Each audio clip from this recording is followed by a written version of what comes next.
Have you ever felt it? That gnawing, persistent sense that life is slipping past you, that the hours, the days, and the years are moving like a train you cannot catch, while you sit on the platform, waiting for permission, waiting for the perfect moment, waiting to feel ready, waiting for someone to notice you, to choose you, to make your life meaningful, waiting for luck, waiting for love, waiting for yourself to become someone worthy. And while you wait, the life you were meant to live quietly slips away. This is the condition Bukowski observed, not just in himself, but in the thousands of people he met in bars, in cheap apartments, in the grimy streets of Los Angeles. He saw it with a clarity that was brutal, unflinching, and strangely compassionate. Most of us think we are waiting for a moment that will never come, for a signal from the universe, for a cosmic green light to finally live fully. Bukowski's message is simple and terrifyingly liberating. Stop waiting. Stop looking for permission. Stop hoping someone else will hand you your life on a silver platter. Start living. The life you are waiting for is already yours. The courage to live is always present, but it will not announce itself politely. It will not knock and ask if you are ready. It demands that you act first. It demands that you choose yourself, that you take your own hand and pull yourself into the chaos of existence with every ounce of your strength. Waiting is a form of subtle death, a surrender to the illusions of control and safety. Life does not wait. Life moves forward. And the cruel and beautiful truth is that your only path is to step into it. This is not a philosophy of optimism. It is not a cheerful, glossy promise that everything will turn out fine. Bukowski did not lie about that. The streets are cold, the nights are long, and the people who smile the easiest often hide the deepest pain. But within this stark reality, there is a freedom that cannot be given or taken. It is the freedom of choosing, of deciding, of acting, even when the odds are stacked against you. It is the freedom to be alive, now, fully, without waiting for permission or perfect timing. This is the threshold we stand on, the point where most people turn back, returning to their endless waiting. And it is precisely here, in the place that terrifies the hesitant, that the lost find themselves. Bukowski found this threshold and refused to step back. He wrote, he drank, he fought, he loved, he got up again. And in watching him, we see the essential truth. The life you want does not exist in some distant future. It exists here, now, in the messy, imperfect act of living. Number 1. The brutal truth about life. How even the smallest task can feel like moving a mountain.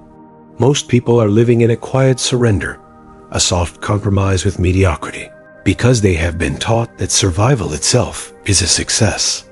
You are told to pay your bills, to show up, to keep your mouth shut, to be polite, to not ask for too much.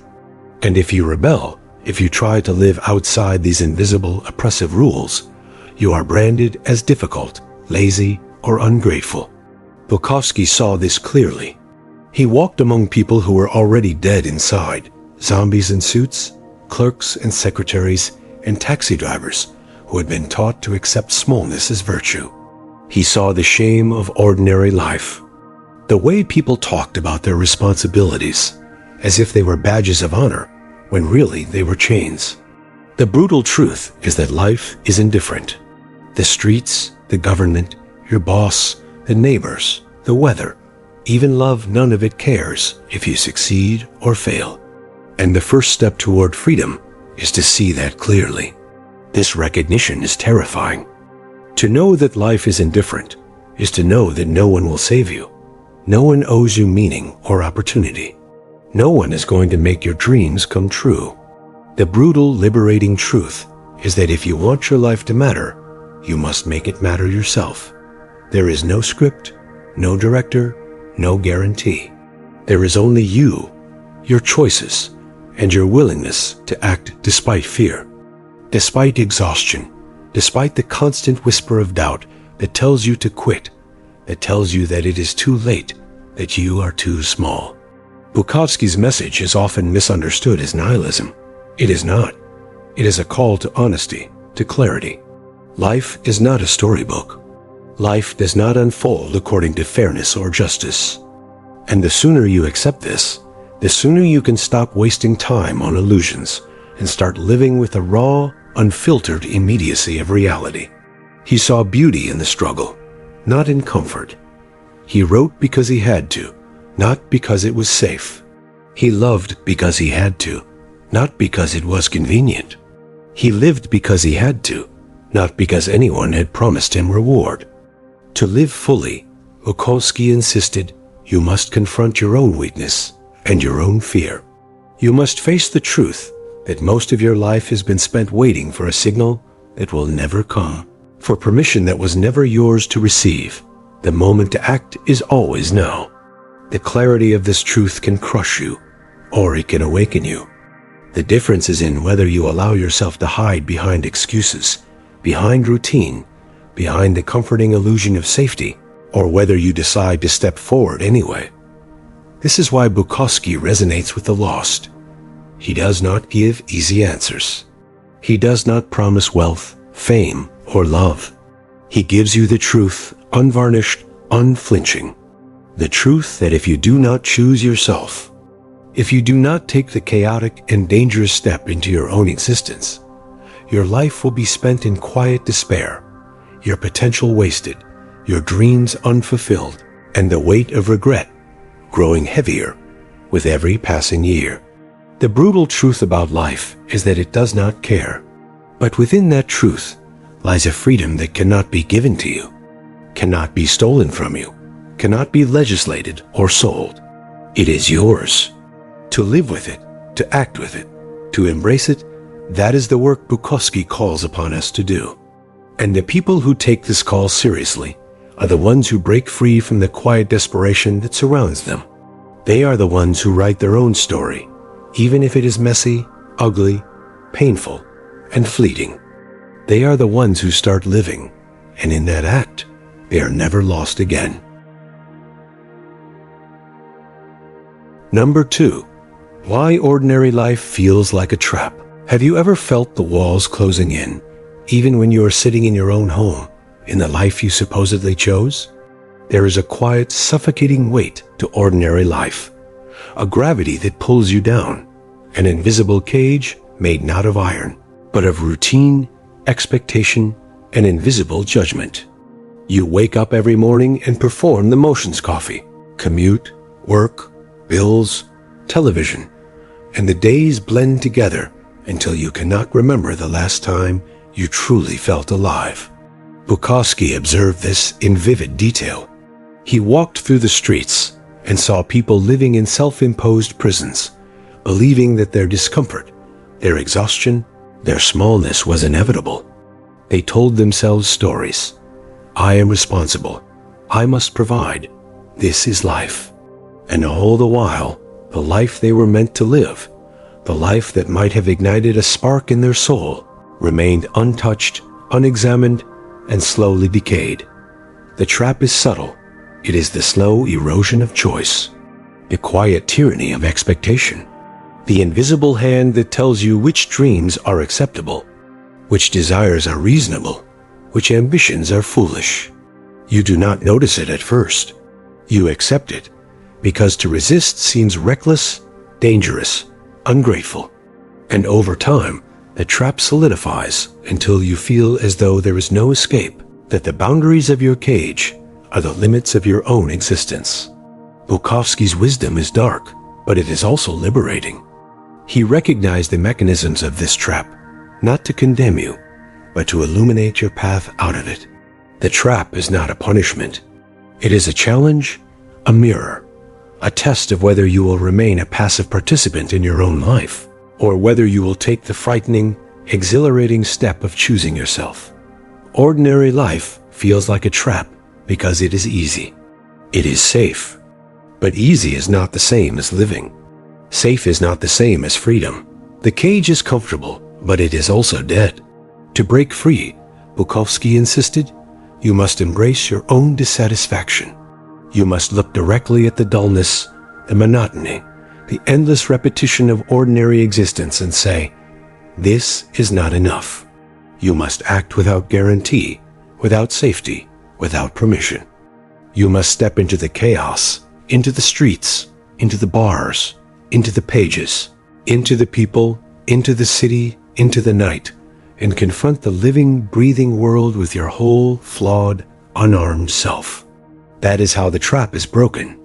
That is how ordinary life becomes extraordinary, or at least real. Number 3. The pain you carry and never speak about. There is a quiet suffering that lives inside most people. A private torment that is never shared, never acknowledged, and never validated. It is the weight that presses on your chest when no one is looking. The ache that wakes you at 2 in the morning. The persistent, gnawing feeling that something essential has been lost. Bukowski saw this clearly in himself and in everyone who stumbled across his path. He understood that human beings are often alone in their suffering, not because it is unspeakable, but because the world is indifferent. Most people are taught to hide their pain, to smile despite it, to consume it quietly and pretend it does not exist. Society offers no rewards for honesty, no recognition for truth, and no space for weakness. Pain is a liability. Vulnerability is a danger. And so we learn to bury our suffering, to carry it as a secret companion, a shadow that follows us everywhere, shaping our thoughts, our relationships, and our choices. The irony, Bukowski observed, is that the more we hide it, the more it controls us. The unspoken pain begins to dictate our lives, carving invisible grooves in our minds and hearts. The nature of this silent suffering is complex. It is often born of loss, of betrayal, of unrealized dreams, of the quiet humiliation of being unseen. It is carried in the body as much as the mind, in the restless tension of muscles, in the clenching of jaws, in the hollow echo of unspoken words. Bukowski wrote about it not to comfort, but to expose. He knew that acknowledging the weight of your own pain is terrifying. It is easier to drink, to sleep, to escape, to numb yourself in art, in love, in work, in distraction. But numbing is temporary. The pain remains. It accumulates. And it shapes every choice you make in ways you rarely perceive. Bukowski also understood that this private suffering has its own strange, almost sacred value. It is the crucible in which creativity, honesty, and courage are forged. The writer, the painter, the singer, the thinker, the observer of the world, these are often the people who carry immense pain. Their suffering is the engine of their work, the reason they are alive with a clarity and intensity that others lack. To confront your pain, to look it squarely in the eye, and to live despite it, is the truest form of rebellion. It is the most defiant act you can commit against a world that prefers comfort, distraction, and denial. Yet the trap is ever present. The pain that is never spoken about is also the pain that isolates. It builds walls around you, even from the people you love. Friends and lovers may see your surface, your laughter, your small gestures, but they rarely glimpse the storm beneath. You guard it because to reveal it is to risk judgment, pity, or misunderstanding. You guard it because, somewhere, you have absorbed the quiet. Cruel lesson that pain is shameful, that to feel deeply is dangerous, that to admit weakness is to invite exploitation. Bukowski's advice is radical in its simplicity. Do not let the world decide how you handle your suffering. Carry it, but do not be defined by it. Use it. Transform it. Pour it into the work, into the words, into the music, into the life you refuse to surrender. The people who are most alive, Bukowski observed, are often those who have not mastered comfort, but those who have mastered endurance. They have felt deeply, loved recklessly, failed spectacularly, and continued on. Their pain has not disappeared, but it has become fuel. The secret is not to eliminate suffering, but to face it, to name it, to wield it as both a compass and a weapon. In this confrontation, you begin to live authentically. You stop pretending. you stop waiting. And you realize that the unspoken pain is not a curse. It is a map, if you are brave enough to read it. Bukowski's insight pierces the heart because it is so human. Every quiet struggle, every moment spent screaming internally while smiling externally, every tear shed in darkness is valid. Every instance of feeling invisible while carrying invisible weight is proof that you are alive. To deny this is to deny your own humanity. To embrace it is to awaken to the full spectrum of existence, the beauty, the cruelty, the chaos, and the fleeting brilliance of being alive, even when life is unbearably heavy. To carry your pain openly, or to at least acknowledge it to yourself, is to take a step toward freedom. It is the first act of claiming your life in a world that would rather you remain silent. Bukowski's wisdom is simple. The pain you carry is yours, and it is yours to use, to transform, to honor, and to live with. It is both burden and gift, shadow and fuel, sorrow and revelation. And it is only when you confront it, without illusion, without avoidance, that you can begin to live a life of unflinching honesty and raw intensity. Number 4. The people who pretend to care. Have you ever noticed how many people around you are wearing masks? How many smiles are rehearsed? How many words are polite but empty? How many hands reach for you not to help, but to measure, to calculate, to judge? Bukowski saw through the pretension of civility, the shallow gestures of concern, the superficial sympathy that often passes for love. He recognized that most people operate on a currency of appearances. They perform care as a way to secure status, to maintain image, or to manipulate, rather than from any deep connection to your reality. These false gestures are invisible at first. They come draped in kindness, in compliments, in advice, in smiles. They feel comforting, like warm sunlight, but there is no warmth beneath. They are instruments of social survival. People pretend to care because it allows them to navigate the world without confronting their own fears, weaknesses, or failures. To truly care is messy, is inconvenient, is dangerous. To truly care is to be exposed, to commit, to risk disappointment, to risk rejection, to allow another human being to touch the core of your existence. Most cannot or will not do this. Bukowski understood this profoundly. He moved through the world with a clarity that allowed him to see the difference between performative affection and genuine engagement. He recognized that much of human interaction is transactional, even when it is disguised as generosity. Friends, lovers, colleagues, even family members, many operate from self-interest, comfort, or habit, not from authentic concern. And the disillusionment that comes from recognizing this is often as painful as the loss of love itself. Yet there is a liberation in seeing through these illusions. To recognize who truly cares and who merely pretends is to reclaim a measure of power over your own life. You stop seeking validation in empty gestures.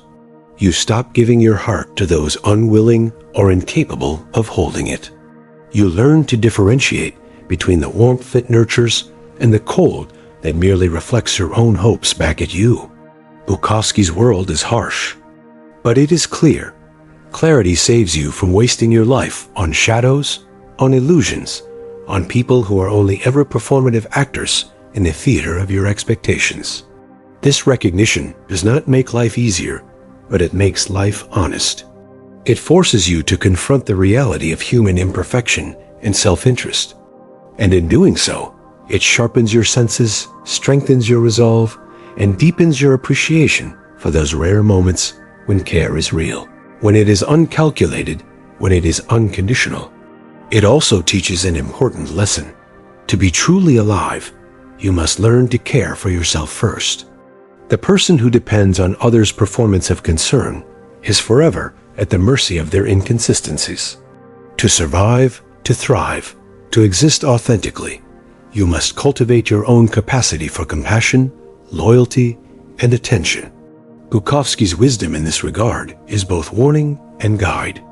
The people who pretend to care are everywhere, and their presence will test your discernment, your patience, and your heart. But the world is also full of those rare souls who do care, who act without calculation, who love without expectation. To recognize the difference is to step out of the fog of disappointment and into the light of self-determination. The masked crowds recede. The empty gestures lose their power, and the life you are finally willing to claim, with all its danger, imperfection, and intensity, becomes possible. In the end, Bukowski's message is consistent. Life is not about waiting for care, for recognition, or for validation from those who will never give it freely. It is about acting, creating, and loving in the face of indifference. It is about choosing to live fully, to acknowledge your pain, to see the truth, and to persist despite the masks, the illusions, and the pretense that surround you. Life is raw. Life is unkind. Life is brief. But in that starkness lies the opportunity to live honestly, courageously, and completely. Number 5. Why creative people suffer more. There is a peculiar kind of suffering that attaches itself to those who see the world differently, who refuse to accept its comfortable illusions. Bukowski understood this not as a romantic notion, but as a harsh, undeniable truth. To be creative is to feel deeply, to observe sharply, to experience the world in layers that others do not notice. And feeling deeply, Bukowski knew, is a kind of curse. Creative people are constantly torn between the longing for expression and the burden of reality. They see beauty where others see nothing. They detect injustice where others remain indifferent. They are haunted by contradictions, by emotions that cannot be named, by desires that cannot be fulfilled. This awareness, this sensitivity, is not optional. It is intrinsic. And the world does not reward this sensitivity, it punishes it. Society is built on conformity, on mediocrity, on the dull comfort of the predictable. The creative soul, in its insistence on perceiving truth, is perpetually at odds with the structures around it. Bukowski saw the destructive consequences of this. The creative mind is never at rest. It wrestles with questions that have no answers, struggles with emotions that have no resolution, and wrestles with a society that is incapable of understanding its depth. Isolation becomes inevitable. Relationships strain under the weight of intensity. Moments of joy are tinged with melancholy. The artist's suffering is compounded by the world's inability or unwillingness to recognize it. To the masses, this suffering appears unnecessary, dramatic, or even self-inflicted. To the creative person, it is the cost of perception, the price of awareness. Yet Bukowski never portrayed this suffering as meaningless. He saw it as the engine of life, as the fire that fuels creation. The ache, the despair, the loneliness, all of it is material for art, for writing, for music, for invention. Pain becomes a lens through which beauty is observed and transmitted. The suffering itself is not a barrier to life, but a vehicle for deeper experience. To live as a creative soul is to accept that suffering is inevitable, but that it can be transformed, alchemized, into something that resonates beyond the self. The irony is that the world will often misinterpret the work of a creative person, even as it craves the raw emotion it conveys. People celebrate the finished product, the poem, the painting, the song, but they rarely acknowledge the struggle, the nights of torment, the endless doubt, the emotional excavation that preceded it. This invisibility of suffering is part of the cruelty. It isolates the creator further, reinforcing the sense that their pain is unique, that they bear a weight no one else can share. Bukowski's warning is unflinching. To create is to suffer more, because to feel deeply is to live more vividly. But the suffering is not punishment. It is evidence of engagement with the world on its fullest terms. It is proof that one refuses to remain anesthetized, to sleep through life's nuances, to be complicit in mediocrity. The creative sufferer is alive in ways others are not, and that life, for all its intensity, is both dangerous and essential. The path of the creative is a solitary one, but it is also sacred. Every poem, every line of prose, every brushstroke, every note is a testament to the resilience of the human spirit. Bukowski knew that embracing suffering, rather than fleeing it, allows the creative person to channel despair into expression, isolation into clarity, and anguish into meaning. In the end, suffering and creation are inseparable. To live fully as a creative soul is to accept the pain, to transform it, and to give it back to the world in a form that elevates it, validates it, and immortalizes it. Number 6. The loneliness you don't admit. Have you ever felt a loneliness so complete that even in a crowded room, surrounded by people, you might as well be invisible? It is not simply the absence of company. It is the profound recognition that others cannot truly meet you, cannot truly know your inner life, cannot penetrate the labyrinth of your thoughts, fears, and desires. Bukowski understood this loneliness intimately. It is not merely a temporary state, it is a defining condition for anyone who refuses to hide their true self in favor of social comfort or conformity. Loneliness is often disguised. We surround ourselves with friends, lovers, distractions, work, and noise, but these masks do not touch the root of the isolation we feel. Our most intimate truths, the shame, the doubt, the ambitions, the terrors cannot be shared fully without risking judgment or rejection. So we build walls around them, confining our deepest selves to a private world that no one can enter. In Bukowski's writing, these walls are both prison and sanctuary. They protect, but they also expose the raw, aching reality of the human condition. This loneliness is not simply emotional, it is existential. It arises from the understanding that no one can live your life for you. No one can endure your experiences. No one can truly navigate the path of your consciousness. It is the solitude inherent in freedom, the isolation that comes with seeing the world clearly, and the recognition that connection is always partial, always imperfect. Bukowski's insight is relentless. Trying to escape this loneliness through dependency or conformity only deepens it. The moment we rely on others to validate our existence, we hand over the keys to our inner world. Yet, this recognition is not despair. Bukowski presents loneliness as a companion, a mirror, and a guide. It forces introspection, cultivates resilience, and sharpens perception. Those who embrace their solitude often become the truest versions of themselves.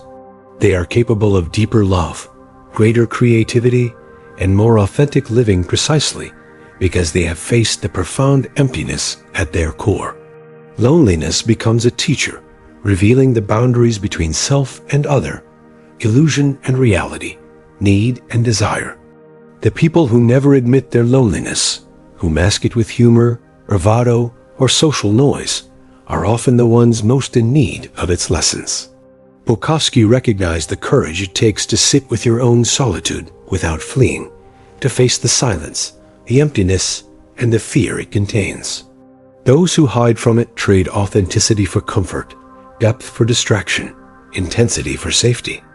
To admit loneliness is to accept the full weight of life. It is to acknowledge that existence is fragile, finite, and profoundly solitary. Bukowski's message is clear. There is no shame in loneliness, only opportunity. By sitting with it, examining it, and allowing it to guide your choices, you cultivate a life that is real rather than performative, rich rather than superficial, deliberate rather than accidental. To understand your own loneliness is to understand your own heart. It is to recognize the moments of connection you do find as precious and rare, not guaranteed or endless. And it is to build an inner strength that no external circumstance can destroy. Loneliness is a crucible. It tests integrity, resilience, and courage. It confronts you with your deepest truths and forces decisions about how you wish to live, love, and act. Bukowski did not romanticize this solitude, nor did he sugarcoat it. He celebrated it as a necessary condition of awareness, creativity, and self-possession. To live fully, he taught, one must embrace the emptiness without denying it, carry it without resentment, and allow it to guide rather than dictate the life you choose to create. In a world obsessed with connectivity, approval, and endless social validation, Bukowski's insight remains radical. The loneliness you do not admit is not a weakness, it is a foundation. It is the soil in which your most authentic self takes root. Those who fear it, ignore it, or run from it will never fully awaken. Those who meet it face to face, however, discover a clarity, a depth, and a freedom that the crowd, in its constant chatter and distraction, can never provide. Number 7. Why you feel like you dawn to fit into this world. Have you ever walked into a room and felt, immediately, that you were in the wrong story? Not literally, but emotionally, spiritually, psychologically. You feel like an intruder in a world that was never meant for you. It is a quiet, gnawing sensation, a persistent friction between who you are and what the world expects you to be. Bukowski recognized this feeling in countless lives, including his own. He saw that most people drift through life adhering to invisible scripts, performing roles assigned by society, family, and circumstance. But some of us cannot, will not, and never could fit comfortably within those scripts. This sense of misalignment is not weakness. It is clarity. It is the recognition that your soul vibrates differently, that the world around you, with its conventions, hypocrisies, and banal routines, does not resonate with your deeper truths. Those who feel this dissonance are often labeled as outsiders, misfits, rebels, or eccentrics. They are misunderstood because their perception of reality differs from the majority, not because they are inherently flawed. Bukowski's writing illustrates that this sense of being an outsider is both a curse and a gift. Those who do not fit experience life with an intensity that is often overwhelming. Everyday interactions can feel shallow, routines can feel constrictive, and social norms can feel suffocating. They see through the illusions, the pretenses, the artificial niceties that lubricate ordinary existence. This perception isolates them, but it also sharpens them. They are acutely aware of human folly, hypocrisy, and compromise, which makes moments of genuine connection all the more rare and all the more profound. Bukowski's insight into this misfit feeling is uncompromising. The world is not designed for depth, for intensity, for radical authenticity. Society rewards conformity, mediocrity, and comfortable mediocrity. To be fully alive, fully aware, fully yourself, is to exist in constant tension with the structures and expectations that dominate most lives. The outsider suffers because they resist this pressure. They are punished for perceiving reality, for questioning the norms, and for refusing to compromise their inner truths. But this suffering has a hidden function. Those who do not fit are forced to create their own pathways, to find or build spaces that resonate with their values, their creativity, their vision. They are pioneers of the unseen, architects of the unconventional. Their alienation is a source of insight, a lens through which the world can be understood more fully. Bukowski's own life demonstrates this. He embraced his outsider status, channeling isolation and misalignment into a prolific body of work that communicates the raw, unfiltered truths of existence. It is a dangerous freedom. The misfit must confront constant rejection, judgment, and misunderstanding. They wrestle with the pervasive question, why am I so different? And yet, the answer is not a problem to solve, but a condition to accept. Bukowski encourages this acceptance, not as resignation, but as liberation. When you stop fighting your nature, when you stop pretending to fit in, when you embrace your difference, you gain access to an authenticity that the majority will never experience. The people who feel like they do not belong are the ones most capable of insight, empathy, and creation. They see beyond the comfortable lies. They perceive nuances that others miss, and they live with a raw, unfiltered intensity that is both dangerous and illuminating. Bukowski's work reminds us that not fitting in is a symptom of awareness, a sign of depth, and a necessary condition for living life on your own terms. The lesson is simple but hard. Do not try to fit in. Embrace your difference. Carry the weight of isolation, the sting of misunderstanding, and the heat of intensity, because they are the hallmarks of a life lived authentically. In the tension between self and world lies the raw material for art, thought, and profound personal freedom. Bukowski teaches that the misfit is not broken. The world is simply not designed for those who feel, see, and think too deeply. Number 8. The silent war inside you.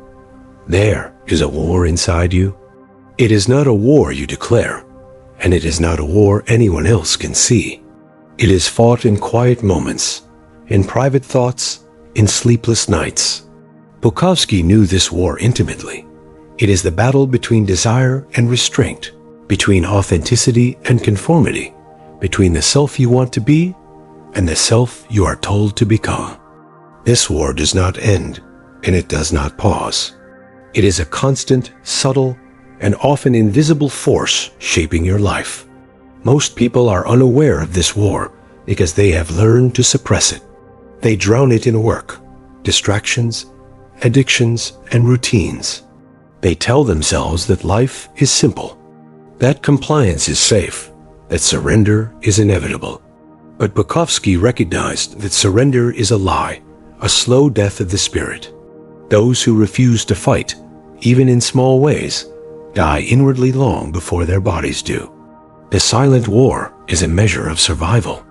It is a crucible in which your character, resilience, and courage are forged. This war is deeply personal, yet universal.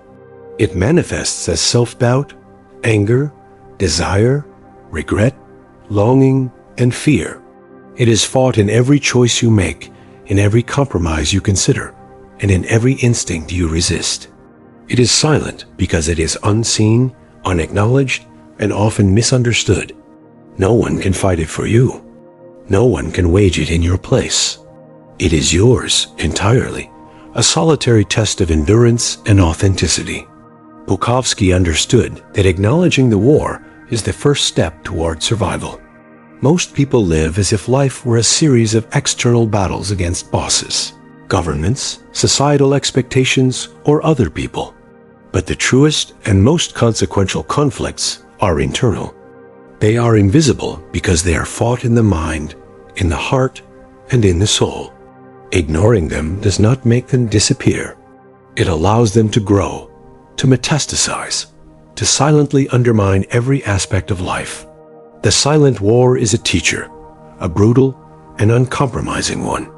It exposes illusions, challenges weakness, and demands self-awareness.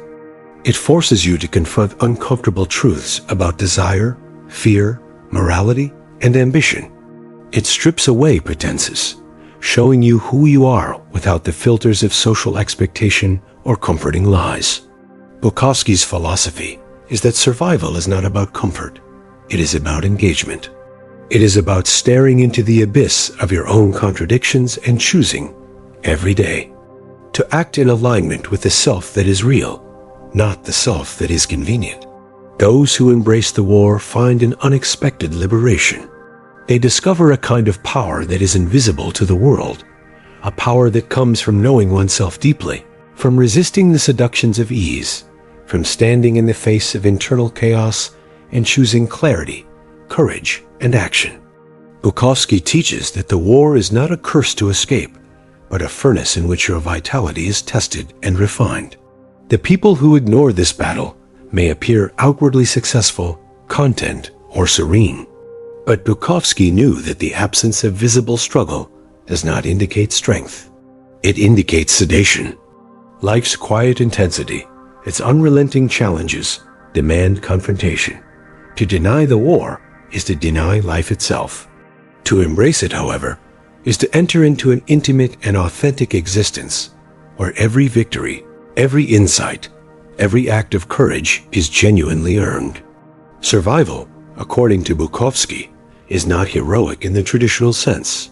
It is not about glory, fame, or conquest. It is about enduring, observing, creating, and acting in the full recognition of the struggles that are invisible to everyone else. It is about maintaining integrity and presence in a world that encourages evasion, denial, and conformity.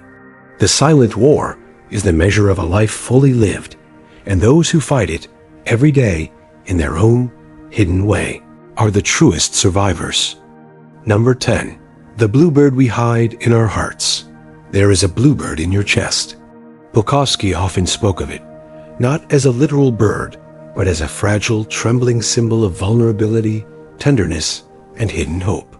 The world expects you to be tough, to be cynical, to be unbreakable. It rewards stoicism, mocks softness, and punishes displays of emotional frailty. And so, the bluebird hides. You feed it in secret, whisper to it when no one is listening, shelter it from the storms of daily life. But it is always there, pulsing beneath your ribs, reminding you that you are, despite everything, profoundly human. The bluebird represents the part of us that wants to feel, to love, to create, to dream, and to weep. It is the side of us that is often suppressed by necessity, social expectation, or fear. Bukowski's genius was to recognize that survival is not merely about enduring the external hardships of the world. It is about preserving that fragile inner life, no matter how battered, beaten, or dismissed by others. Life may demand toughness, cruelty, and compromise, but it is the bluebird that reminds us why we endure. You carry your bluebird through the grind of the mundane. You feed it in letters, in small acts of rebellion, in the words you dare to speak or write, in the moments when you allow yourself to be vulnerable. And yet, you must always protect it. The world is relentless in its demands. It will try to crush the tender, hopeful parts of you because tenderness is dangerous. Hope is disruptive, and softness threatens the established order. To protect your bluebird is to protect your soul, to maintain a private sanctuary where authenticity, empathy, and imagination can survive.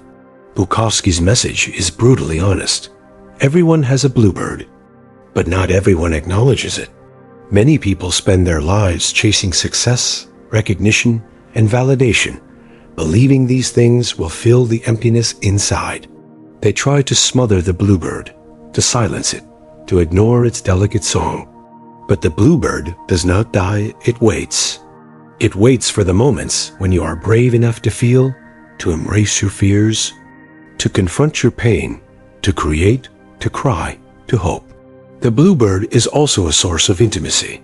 It is the hidden part of yourself that longs to connect, to share, to trust. To reveal it is an act of vulnerability. And vulnerability is terrifying because it opens you to disappointment, betrayal, and ridicule. Bukowski lived with this knowledge. He wrote about it. He sang its praises.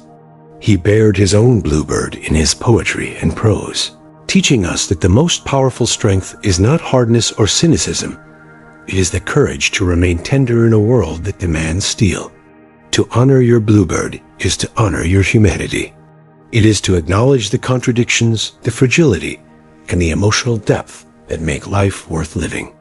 It is to accept that suffering is inseparable from beauty, that despair can coexist with hope, and that even in the darkest moments, there is a quiet pulse of life within you that is unassailable. The bluebird is the measure of your soul, the symbol of your internal richness, the reminder that beneath the chaos, the pain, and the absurdity of existence, you are alive, fully, beautifully, and irreducibly human. Bukowski's final lesson is this: nurture your bluebird. Speak to it, listen to it, protect it. It is fragile, yes, but also resilient. It is small, yes, but also immense in its significance. And when the world grows too loud, too hard, too cruel, when cynicism threatens to devour you, retreat to your bluebird. In its company, you will find courage, wisdom, and the unshakable certainty that, despite everything, life is worth living, and your heart is worth protecting. In conclusion, and so, we arrive at the end of this journey through the words, the life, and the relentless philosophy of Charles Bukowski. We have walked alongside him through the dark streets of loneliness, the bruising corridors of failure, the smoky bars of quiet despair, and the fragile and trembling light of hope that he called the bluebird. We have seen in unflinching detail the human heart laid bare, the desire to live fully, the craving for authenticity, the secret, unspoken pain that each of us carries, and the courage it takes simply to keep breathing, writing, and existing in a world that is often indifferent, cruel, and absurd. Bukowski's lessons are not comforting. They do not coddle, and they do not flatter. They hit like a fist to the gut, because they speak the truth that so few dare to utter. Life is brutal, loneliness is inevitable, failure is constant, and the world does not owe you understanding, justice, or mercy. Yet, within this brutal honesty lies the radical and empowering revelation that has made his work immortal. The suffering, the despair, the quiet defeats, and the moments of reckless abandon are not signs of weakness. They are evidence of life lived fully, without compromise, without apology, without the illusion of control. He taught us that the world will demand conformity, will mock tenderness, and will punish softness, but that these external forces are meaningless if the bluebird within is protected. That fragile, delicate, and often hidden part of ourselves, the part that loves, that hopes, that dreams, that creates, is our truest measure of courage and humanity. To live as Bukowski urges is to honor that bluebird. It is to write when the words burn, to love when the heart is afraid, to drink, to wander, to fail, and to rise again, not to impress anyone, not to meet expectations, but to live with unflinching fidelity to yourself. All 10 lessons we have explored, from embracing the raw, unfiltered reality of your pain, to rejecting the empty striving that masks inauthenticity, to protecting the quiet, precious bluebird within, converge on one essential truth. Life cannot be lived through fear, pretense, or the hollow pursuit of approval. Life is not a checklist, a performance, or a calculation. Life is a storm, a chaos, a thrill, a grief, and a wonder, and the only way to survive it with your soul intact is to face it as it is, to walk through the flames, to bleed, to fall, and to rise with courage and honesty. Bukowski's philosophy is terrifyingly beautiful because it leaves no illusions. But it also leaves the only thing that matters, the knowledge that you are the author of your own existence. You cannot escape suffering, but you can choose how to meet it. You cannot control the world, but you can refuse to be corrupted by it. You cannot guarantee success, love, or approval, but you can preserve your integrity, your tenderness, and your capacity for wonder. The bluebird waits for no one. It lives quietly inside each of us, vulnerable yet indestructible, reminding us that despite the chaos, life is ours to live fiercely and without compromise. The ultimate lesson is simple yet radical. Stop trying to live by the rules of a world that does not understand you. Stop waiting for permission, for perfect moments, or for validation from others. Protect your bluebird. Speak your truth. Write your poems. Love when it hurts. Fail when it must. This is the uncompromising life Bukowski lived, and left behind a life that does not promise safety or comfort, but one that promises the rarest and most profound reward of all, the chance to be fully, undeniably human. The doors are open. The bluebird waits. The question is whether you will have the courage, the recklessness, and the honesty to walk through, to face the world, to meet yourself, and to finally live the life that is yours, unchained, untamed, and impossible to replicate.